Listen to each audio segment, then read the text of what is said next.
two, one, action. I'm AJ Gutierrez, the co-founder of Saga Education and host of EdHeads. This season, we've been talking with leading experts about AI in education. This special compilation episode highlights what our guests think about harnessing the power of emerging technology to enhance human connection. This is EdHeads.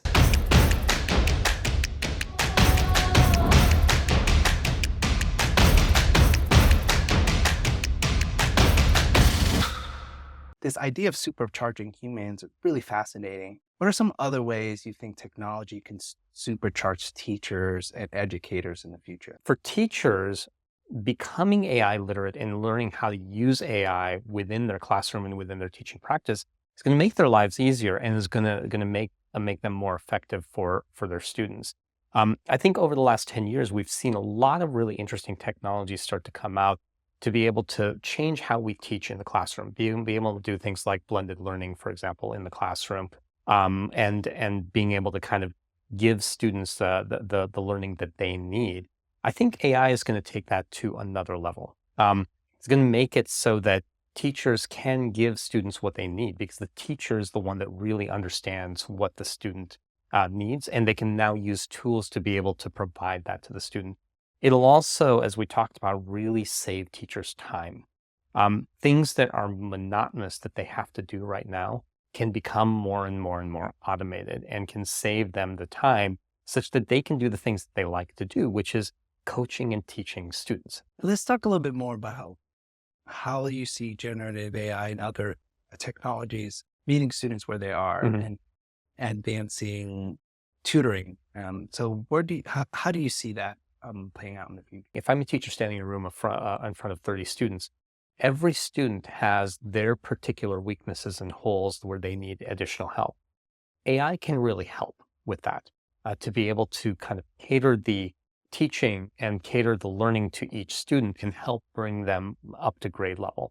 It can also help tutors, because I think one of the things we know with tutoring is that you have great tutors out there, but it's very hard to scale tutors. So can you use the combination of tutors meeting with students in person or over video conference, for example, and these AI tools? And can those be used in combination with each other to potentially get to even greater efficacy of tutoring? The people who have access to these types of technologies are going to be in a much better position to reach their aspirations and goals in the future, and it could exacerbate inequities.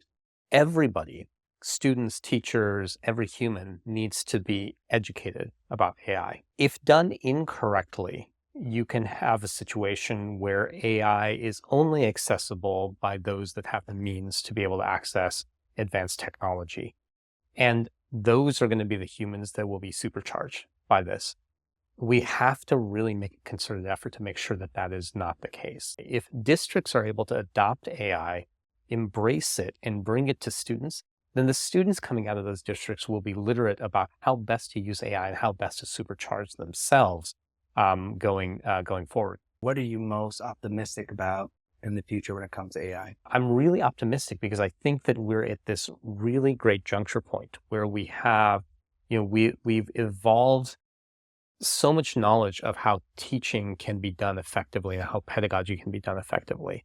If I look at, for example, how I was taught, there's a huge advancement from back then, like, for example, how math was taught back then to how it's taught right now, really focused on things like conceptual understanding. So we have that basis that we're building on, and we have incredible technology. We're just like AI that you see out there right now is the worst that it'll ever be.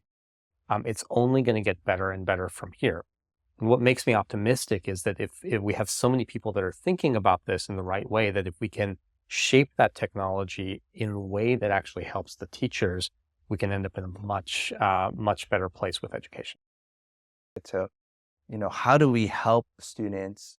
Like, what do students need to navigate in this future world? I think that the opportunity for AI is for us to double down on our humanity, to outsource all the rote robotic tasks that we already do in our everyday lives that I don't want to do. And instead use that time, mental bandwidth, passion, and expertise to do the things that only humans do best, like creation, like critical thinking, like empathy, like judgment. I think AI is going to allow us to A, refocus what we're trying to do in the classroom, but B, allow teachers to have time to do those things, because we're going to take all that kind of teaching and learning, that takes time. So we have to clear something off of educators' plates so that they can invest in these creative pursuits. There's an opportunity to reimagine learning design. And do you actually think that's like possible to do? And you also see an opportunity for technology in this report to elevate the work of teachers. So, we have like practice sets, for example, is a piece of software that uses AI that we just released, that essentially it allows students to, iterate on their learning, to explore concepts over and over again and get real-time feedback. It helps teachers create formative assessments. It suggests, like, what do we think the right answer is, suggests resources for reteaching. It's all embedded in a tool. When I did that in my classroom, it was like cutting edge that I was doing it. And it took me literally from like Friday night to Sunday night to put all that together, and then hours every single night to do my exit tickets, my formative assessments every single day. But now, like, it happens in seconds and it's all automated through this tool. So if we can continue building things like that for educators that takes all that automated routine stuff off their plates, then that frees up the human, the teacher, to work with students to do that true human-generated content. In the intersection of AI and, let's say, tutoring and personalization, what do you see in the future? Tutors just like add that extra like relationship piece that is so critical for our young adolescents and adolescents to have as they grow. I think AI comes in because we spend so much time in tutoring spaces and teaching spaces, attuning to like, well, why doesn't the student get it? Like, did you get that problem set right? Do it again, do it again, do it again. That there's not always time for the relationship building. It's sort of like how doctors, before they come into your exam room, read your chart, and they can come in and out in 5 minutes because they already know the answer. It's giving the exam chart for the student to the tutors, that instead of taking the 30 minutes on like diagnosing you, they're like, here's what we need, here's how we're going to do it. And like, let's just get to know how you're doing today and double click on that. What do you feel, people are not thinking about enough? That's like what's your biggest takeaway? There are real challenges and there are real risks and there are real concerns systemically worldwide with education. And there's huge opportunity for us in all sectors to come together and really raise the bar and solve some problems. And I think the fast-moving pace of tech means that we have tools at our fingertips that didn't exist before. So some of the problems that we used to think were insurmountable might actually be approachable. And that's my hope for folks as they read the report. I would love to hear from you. Like, do you feel like we ought to head in a trajectory where we're just leveraging these technologies more? Or do you think we should try to explore ways we can use these technologies to enhance human connection? One of the things that I say all the time is the future of education is human-led, purpose-driven, and technology augmented. There's not one country that I go to where people are not concerned about the impact of algorithmic nudging, the impact of variable interval scheduling in social media. And even young people are thinking, how do we get past this? And so I think this is a really good opportunity with AI for us to think about, how do we take AI to actually make us more human? And historically, if we look at it, technology has actually allowed us to enhance our humanity. Maybe there's ways in which these technologies are allowing teachers to become more efficient and more effective so that they can focus on what matters, which is making sure that students feel connected to a caring adult in school. I've seen schools where students are now they have an AI-enhanced online course supported by a teacher, and they're working for 2 hours a day in content. So what do they do with the other 4 hours? Well, they have intentional socialization, working on projects, going out to meet people out into the field, thinking about how they interact with each other, which typically is when we talk about schools, that's the piece that we know is missing. What are you concerned or excited about in the intersection of AI and personalization or differentiation for kids? I think bringing or scaling tutoring is extremely important. And I think AI has the ability to enhance the human component in terms of insights, in terms of understanding where students are struggling specifically, and being able to do that at scale.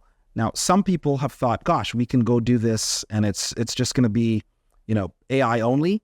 I'm not 100% sure that we're there yet.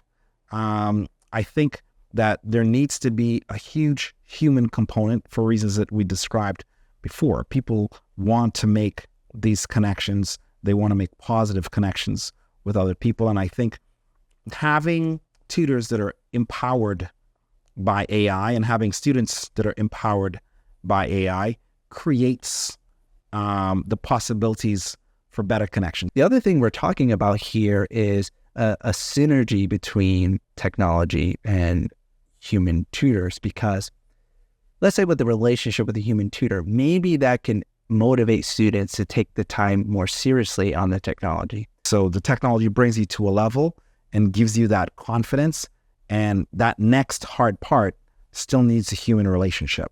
And I think it's getting everybody to that next part and knowing where that human piece fits in to kind of move you ahead, and to really use the digital pieces and the AI pieces to sort of sit with the information, to spin it around, to think about it, and then to get back into this human interaction that kind of forces you over, is really important. So I think getting everybody to that place where we have a place for the AI, we have a place for the tutoring. We're not getting into these false binary conversations about human or not human, but we're looking at how do we curate all of the technologies and innovation, old and new, to do things that we've always wanted to do that we couldn't do before at scale. What is your take on this AI wave that's taking place? Is it another fad that's going to come and go, or are you optimistic about it really being transformative across the education landscape? I'm really hopeful about how AI can help us actually strengthen human connection in education rather than, exacerbate the digital divide or create disconnections. But if we want that to be true, if we want AI to be about promise and about strengthening human connections and frankly removing some of the parts of our education system right now that lead us to lose people, the vast amount of paperwork that you have to do, or having to, take 3 days out of your life to screen all your kids in your classroom for universal screening for dyslexia. And so to do that, though, we need to row together, to walk together. We need to move quickly, but not hurry, to develop a set of guidelines and guardrails to be good stewards of our young people's data and be good stewards of what we imagine is the future of education, and have some space for the things we can't even imagine yet. So tell me a little bit more from an educator's perspective. You said there are a few things that are really important to take into consideration in the context of AI in education, the context of education. Educators are stewards of data for our young people. And actually, our regulatory policy and the law puts them in that place of stewardship, maybe more unique than any other role in society. But educators have that role because we imagine that data is part of the work that educators are doing, whether that's data that comes from EdTech or that's data that comes from the quiz that a young person is doing.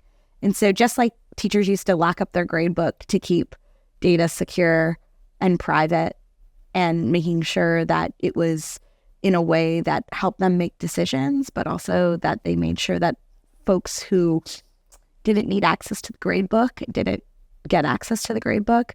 That's what the evolution of a modern data infrastructure needs to look like in districts and in organizations. The good news is what you're articulating is the opportunity for good partnerships in the private sector and with the government, because in the private sector, there's huge advancements in this area. Absolutely. And you see the opportunity in closing the gap at a much faster rate by encouraging those kinds of collaboration. And it used to be that folks who were getting advanced degrees in AI, went some to government, some to research, some, to the private sector. Guess where they're all going right now? They're all going the private sector. So all the knowledge and capacity that we would need to be able to take on the challenge of AI in education, that knowledge, capacity, and expertise lives in the private sector. If we're going to make any headway with AI or technology in education, we need to create this innovation and learning apparatus the way that we see in other sectors. And it starts from what you're saying and how we're investing in research and development. And there's precedent for that in agriculture and healthcare. And energy. Everybody else has it. Right. We don't. Right. And I just want to say that very clearly. Every other sector has made this fundamental investment in being a learning sector and a learning system. And we have not made that investment in education. And for me, that's completely and totally unacceptable. Because there's nothing more critical than changing the life trajectory pathway of a young person. I'm a huge admirer of you and everything you've done, and look forward to continuing to work with you in the future. Thank you. Follow us for more conversations with leading experts on AI next time on EdHeads.